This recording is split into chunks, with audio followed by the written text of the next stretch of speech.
Hello everyone, welcome back to my channel easy PG biology. देखिए, इस video में हम लोग डिस्कस करने वाले हैं कार्बोहाइड्रेट्स के बारे में।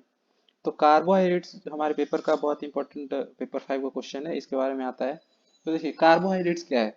तो carbohydrates are the most abundant biomolecules. सबसे ज्यादा अबंडेंट बायोमोलिक्यूल्स है अर्थ पे। ठीक है। अर्थ पे मोस्ट अबंडेंट बायोमोलिक्यूल्स कौन सा है, तो कार्बोहाइड्रेट्स, यही कार्बोहाइड्रेट्स है। ठीक है। अब ह्यूमन बॉडी का अप्रोक्स 1% जो एनिमल्स है, ठीक है, वो कार्बोहाइड्रेट से ही बना हुआ है। नॉट ह्यूमन बॉडी, एनिमल्स का बॉडी वेट क्या है, 1% के अप्रोक्स कार्बोहाइड्रेट्स ही है। ठीक है। It is most important macronutrient. Macronutrient जो ज्यादा अमाउंट में रिक्वायर्ड होता है बॉडी में, और सबसे मोस्ट इंपॉर्टेंट मैक्रोन्यूट्रिएंट कौन सा है, तो कार्बोहाइड्रेट। ठीक है। Carbohydrates are the main source of energy in all the activities. अब देखिए, जो मेन सोर्स ऑफ एनर्जी है किसी भी एक्टिविटीज में, वो कार्बोहाइड्रेट ही है, क्योंकि कार्बोहाइड्रेट एक सिंपल कार्बोहाइड्रेट होता है, ग्लूकोज। ठीक है, उसी का ब्रेकडाउन से मेनली एनर्जी ऑब्टेन किया जाता है। बाकी दूसरे सोर्सेज भी हैं, जैसे फैट्स का ब्रेकडाउन से, प्रोटीन्स के ब्रेकडाउन से, लेकिन मेन जो मोस्टली यूज किया जाता है, वो most main source of energy के तौर पे वो है कार्बोहाइड्रेट्स। ठीक है। अब carbohydrates are the simplest source of energy. ठीक है, सिंपलेस्ट सोर्स ऑफ एनर्जी है।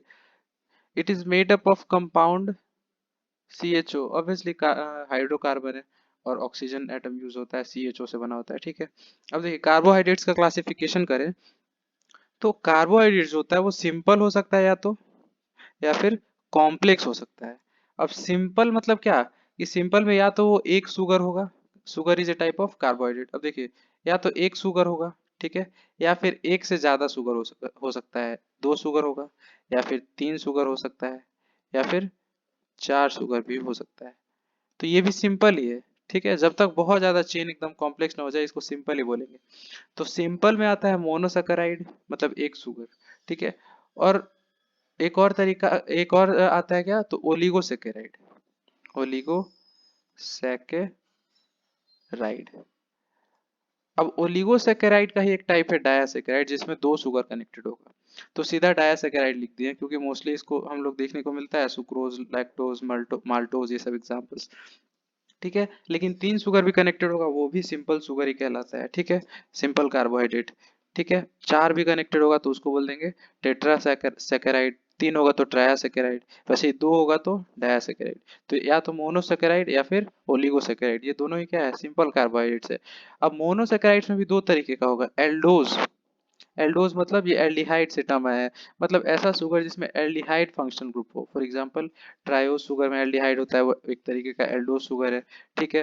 Tetrose sugar, hexose sugar, pentose sugar, या फिर ग्लूकोज इज ऑल्सो है एल्डोज शुगर। ठीक है। अब कीटोज, जिसमें कीटोन ग्रुप होता है, तो फ्रुक्टोज उसका एग्जाम्पल है, fructose is a type of कीटोज sugar. अब देखिए, ओलिगोसैकेराइड क्या है, एक से ज्यादा वाले जो है, लेकिन बहुत ज्यादा कॉम्प्लेक्स ना हो, तो दो वाला डायासेकेराइड कहेंगे, तीन वाला ट्रायासेकेराइड कहेंगे, टेट्रासेकेराइड कहेंगे। और डायासेकेराइड का एग्जांपल क्या है, तो सुक्रोज सुनते हैं हम लोग, लैक्टोज सुनते हैं हम लोग, माल्टोज सुनते हैं, ये सारा क्या है, डायासेकेराइड है, सिंपल कार्बोहाइड्रेट्स है। अब अगर कॉम्प्लेक्स का बात करें, तो कॉम्प्लेक्स जो कार्बोहाइड्रेट्स होते हैं वो बहुत ज्यादा लंबा लंबा चेन बनाते हैं बहुत सारे शुगर से। और वो शुगर जो है, वो या तो एक तरीके का शुगर हो सकता है, मान लिया बहुत लंबा है, ठीक है, लेकिन एक ही तरीके का शुगर है उसमें, लंबा तो है लेकिन एक ही तरीके का शुगर यूज हुआ है वो चेन बनाने में, कॉम्प्लेक्स चेन बनाने में। तो इस तरीके के कार्बोहाइड्रेट को बोलते हैं होमोपॉलीसेकेराइड। ये कॉम्प्लेक्स कार्बोहाइड्रेट ही है, लेकिन होमोपॉलीसेकेराइड है। होमो मतलब एक ही तरीके का शुगर है उसमें। लेकिन अगर क्या होगा कि उसमें अगर चेन में बहुत सारे तरीके का शुगर, कोई ए शुगर, ठीक है, सर्कल वाला कोई दूसरा शुगर है, ट्रायंगल कोई दूसरे शुगर को रिप्रेजेंट कर रहा है, स्क्वायर किसी और को रिप्रेजेंट कर रहा है, ठीक है, तो मान लिया कुछ इस तरीके से है। तो ऐसे कार्बोहाइड्रेट्स को बोलते हैं हेट्रो पॉलीसेकेराइड। ये भी कॉम्प्लेक्स शुगर है, लेकिन ये हेट्रोपॉलीसेकेराइड है, अलग अलग तरीके का इसमें शुगर्स है। तो होमोपॉलीसेकेराइड्स का एग्जांपल है starch. Starch is a homopolymer, किसका, तो ग्लूकोज का। वैसे ही ग्लाइकोजन भी है, काइटिन भी है, डेक्सट्रीन है। और हेट्रोपॉलीसेकेराइड के एग्जांपल है हाइलुरोनिक एसिड और पेप्टिडोग्लाइकन। तो ये कुछ क्लासिफिकेशन हो गया कार्बोहाइड्रेट का। लेकिन हम लोग को क्वेश्चन में है कि फंक्शन बताइए, और स्ट्रक्चर और फंक्शन दोनों बताइए, तो स्ट्रक्चर हम लोग बताएंगे यहाँ पे। ठीक है, तो सिंपली हम लोग एक एल्डोज शुगर का एग्जांपल लेंगे, स्ट्रक्चर बताएंगे। एक कीटो शुगर का एग्जाम्पल बता देंगे स्ट्रक्चर के साथ। और वैसे ही हम लोग एक कोई डायासेकेराइड का एग्जांपल बता देंगे। अब कॉम्प्लेक्स पॉलीसेकेराइड का तो हम लोग एग्जांपल नहीं दिखा सकते हैं, उसको हम लोग लैंग्वेज में एक्सप्लेन कर देंगे। तो स्ट्रक्चर पे बात करते हैं। देखिए, कार्बोहाइड्रेट का स्ट्रक्चर का बात करें तो एल्डोज शुगर का एग्जांपल यहाँ पे हम लोग ले रहे हैं ग्लूकोज। तो ग्लूकोज का ये ओपन चेन है।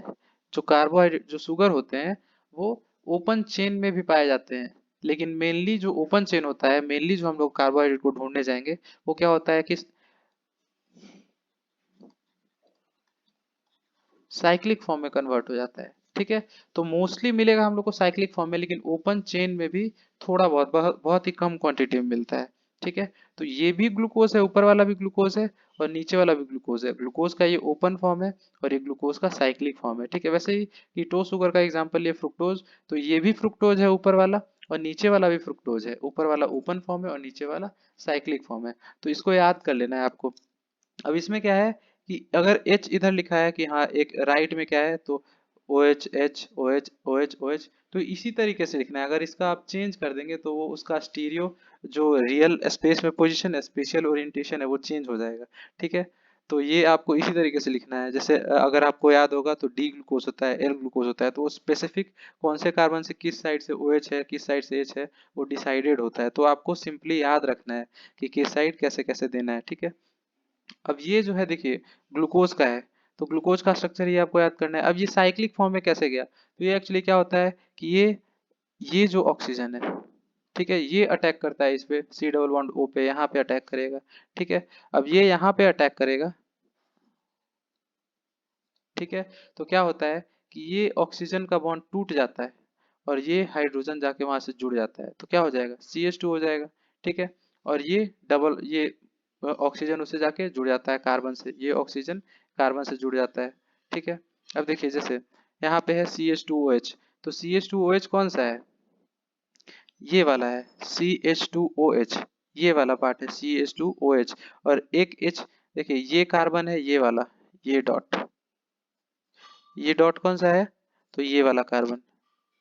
ठीक, अब ये वाले कार्बन से आप देखिए एक तो H जुड़ा हुआ है, तो हाँ H है नीचे, और एक ग्रुप क्या है CH2OH, तो हाँ CH2OH है।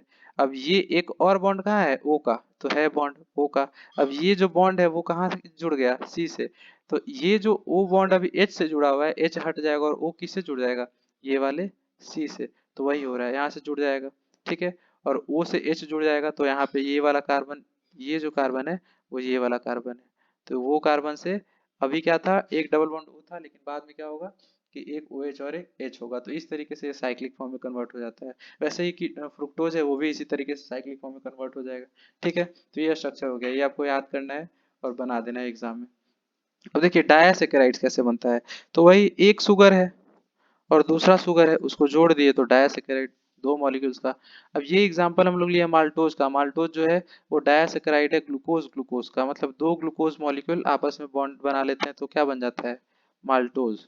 ठीक है, अब दो शुगर जब जुड़ते हैं तो जिस बॉन्ड से जुड़ते हैं उसको बोलते हैं glycosidic bond, glycosidic bond, glycosidic bond. और ये एक तरीके का कॉन्डेंसेशन रिएक्शन होता है, कॉन्डेंसेशन रिएक्शन। कॉन्डेंसेशन रिएक्शन का मतलब होता है जहां जिस भी रिएक्शन में पानी रिलीज हो, पानी रिएक्शन से बाहर हो। ठीक है, तो इसको बोलते हैं कंडेंसेशन रिएक्शन। तो इस रिएक्शन में पानी रिलीज होता है, ग्लाइकोसिडिक बॉन्ड बनता है। ठीक है, अब देखते हैं, जैसे देखिए यहाँ पे ये ग्लूकोज है। ठीक है, अब ग्लूकोज ये हो गया, एक तो ये ग्लूकोज हो गया, एक दूसरा ये ग्लूकोज हो गया। तो सबसे पहले हम लोग नंबरिंग करते हैं ताकि समझ में आए। ठीक है, तो फर्स्ट कार्बन ये है, फर्स्ट कार्बन किसको बोलते हैं, जो ऑक्सीजन से जुड़ा हुआ है। ठीक है, और किस साइड से, इधर साइड से, क्योंकि अल्कोहल को ज्यादा प्रायोरिटी दिया जाता है। अगर आप नोमेनक्लेचर, यहाँ नोमेनक्लेचर का बात नहीं करेंगे, आप याद कर लीजिएगा कि एक एक जो ग्लूकोज है उसका फर्स्ट कार्बन रहेगा, यहाँ फर्स्ट कार्बन है। अब यहाँ से इसको नंबरिंग करेंगे तो यहाँ पे फर्स्ट रहेगा, 2 रहेगा, ये 3 रहेगा, ये 4 रहेगा। तो एक ग्लूकोज का फर्स्ट कार्बन पार्टिसिपेट कर रहा है बॉन्ड बनाने में और दूसरे ग्लूकोज का फोर्थ कार्बन पार्टिसिपेट कर रहा है, इसमें वैसे ही नंबरिंग हो जाएगा, 2 3 4 5, और ये 6 कार्बन होता है, 6 कार्बन का ग्लूकोज साइक्लिक फॉर्म में। वैसे ये 4 5 ये वाला कार्बन और 6 ये वाला कार्बन। तो एक का फर्स्ट कार्बन एक का फोर्थ कार्बन के बीच बॉन्ड बनाना है। ठीक है, और इधर से क्या आया था, ये जो कार्बन था फर्स्ट कार्बन, वहां से OH आया था और इधर से भी OH आया था, ये जो फोर्थ कार्बन है। ठीक है, और यहाँ से जल निकल गया, पानी निकल गया। ठीक है, ठीक है, और ये O जो बचा वो इससे बॉन्ड बना लिया H से, तो बीच में O लटक गया। इसी को बोलते हैं ग्लाइकोसिडिक बॉन्ड। और इसका नाम ऐसा क्यों है, क्योंकि अल्फा, क्योंकि ये इसको अल्फा कार्बन बोलते हैं। ठीक है, जिस कार्बन से फंक्शनल ग्रुप अटैच रहता है उसके बगल वाले कार्बन को अल्फा कार्बन बोलते हैं। ठीक है, तो अल्फा 1 4, एक कार्बन 1 पोजीशन पे, एक 4 पोजीशन पे, तो अल्फा 1 4 ग्लाइकोसिडिक बॉन्ड। ठीक है, आपको अगर केमिस्ट्री समझने में कुछ दिक्कत भी आ रहा है तो आपको बस ये लिख के आ जाना है याद करके। क्या याद रहना चाहिए कि एक ग्लूकोज का फर्स्ट कार्बन बॉन्ड बनाएगा, पार्टिसिपेट करेगा, और दूसरे ग्लूकोज का फोर्थ कार्बन, और ग्लाइकोसिडिक बॉन्ड बना लेगा और एक पानी निकल जाएगा, रिलीज हो जाएगा। इसको बोलते हैं कंडेंसेशन रिएक्शन, और ये बॉन्ड बनेगा उसको ग्लाइकोसिडिक बॉन्ड बोलेंगे। ठीक है, the two monosaccharides are joined by glycosidic bond formed between aldehyde या ketone group and alcohol group of others. तो कौन पार्टिसिपेट करता है, अल्कोहल ग्रुप या फिर कीटोन ग्रुप? तो यहाँ पे कौन सा पार्टिसिपेट कर रहा है, अल्कोहल ग्रुप। ठीक है, this reaction is called the condensation reaction. Depending upon the number of monosaccharides या molecules to form oligosaccharides, they can be disaccharide, trisaccharide या टेट्रासैकेराइड। ठीक है, अब कितना नंबर ऑफ शुगर पार्टिसिपेट कर रहा है, डायासैकेराइड हो सकता है, ट्राई, वैसे ही इधर से दूसरा शुगर से भी अटैच हो सकता है, वो ट्रायासैकेराइड बन जाएगा। एक और शुगर से इधर से अटैच हो गया, वो टेट्रासैकेराइड बन जाएगा, इसी तरीके से। ठीक है, अब फंक्शन का बात करते हैं। तो energy supply of for body function, main जो एनर्जी सप्लाई का काम करता है बायोमोलिक्यूल, बायो मैक्रोमोलिक्यूल, वो कार्बोहाइड्रेट्स ही है। वो हर सेल को मेजरली यही ये ग्लूकोज प्रोवाइड करता है, एनर्जी प्रोवाइड करता है ग्लूकोज के ब्रेक डाउन से, ऑक्सीडेशन से। ठीक है, essential for the oxidation of fats, fats के ऑक्सीडेशन में भी इसका काम होता है। Protein sparing action, protein sparing मतलब कि प्रोटीन को नहीं टूटने देना है, प्रोटीन से एनर्जी नहीं रिलीज करवाना है, खुद एनर्जी दे दो। ठीक है, मतलब उसको स्पेयर करना, बचाना। वैसे ही फैट्स भी बचाता है। ठीक है, प्रोटीन के स्पेयरिंग से फैट्स खुद ऑक्सीडाइज हो जाता है, प्रोटीन को नहीं खराब टूटने देता है। तो ये स्पेयरिंग एक्शन कार्बोहाइड्रेट भी शो करता है। ठीक, अब provide carbon for synthesis of non essential amino acid, जो नॉन इसेंशियल अमाइनो एसिड जो बॉडी में बनता है उसके सिंथेसिस में भी इसका रोल होता है। ठीक है, are present in some tissue constituents, tissue constituents में भी प्रेजेंट होता है। Necessary for proper function of CNS, central nervous system में इसका काफी बड़ा रोल होता है। जो ब्रेन होता है वो बहुत ज्यादा अमाउंट में ग्लूकोज कंज्यूम करता है, बहुत ही ज्यादा अमाउंट में। ठीक है, मेंटल फंक्शन में बहुत ज़्यादा एनर्जी का रिक्वायरमेंट होता है, तो वो कौन प्रोवाइड करता है, कार्बोहाइड्रेट्स।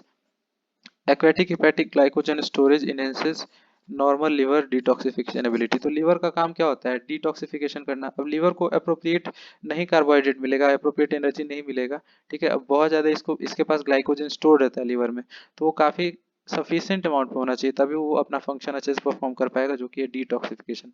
तो डिटॉक्सिफिकेशन एबिलिटी को बढ़ाता है, और वैसे ही provide bulk fibre in the diet. तो ये सब हो गया कुछ कार्बोहाइड्रेट्स के बारे में। सबसे पहले आपको इंट्रोडक्शन देना है। ठीक है, ये सब कि सिंपलेस्ट सोर्स ऑफ एनर्जी है, किससे बना है, तो कार्बन, हाइड्रोजन, ऑक्सीजन, ये सब चीज़ से। मोस्ट अबंडेंट बायो मैक्रोमोलिक्यूल है। ठीक है, अर्थ पे मोस्ट अबंडेंट बायो मॉलिक्यूल है। ये सारा चीज इंट्रोडक्शन हो गया।